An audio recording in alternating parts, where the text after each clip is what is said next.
SPAK zbardh vrasjen e Klevis Lleshit në 2020, trupi u gjet 3 vite më vonë, 1 i arrestuar, 3 në kërkim. Shkaku hakmarrja. Një hetim i SPAK, sektorit e timit të krimit organizuar besohet të ketë zbardhur një vrasje dhe zhdukje personi të ndodhur 5 vite më parë. Bëhet fjalë për Klevis Lleshin, i cili u zhduk pa gjurmë në vitin 2020 dhe trupi i tij u gjet pas afro 3 vitesh në një fshat të Matit.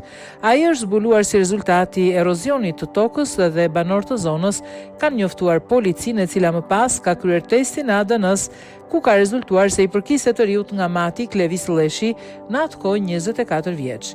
Ngjarja fillimisht u hetua nga prokuroria vendore, ndërsa familjarët kanë kërkuar vazhdimisht drejtësi. Ngjarja dyshohet se është sage një hakmarrje ndër vite pasi të riut më herët janë ekzekutuar babai dhe xhaxhai. Nga mediat bëhet e ditur se gjatë natës janë ushtruar kontrolle në disa zona të kryeqytetit, ndërsa nga GKK janë lëshuar edhe masa sigurie.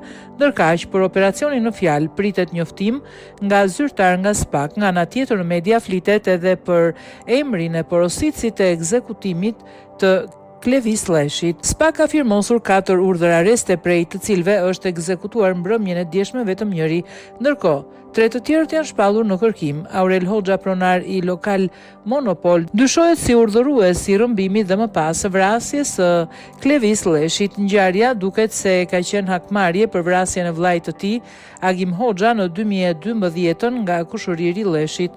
Mësohet se operacionalja ka ushtruar kontroll në Mamuras, ndërsa momentalisht po ushtrohen kontrolle në Kamës dhe Fresk.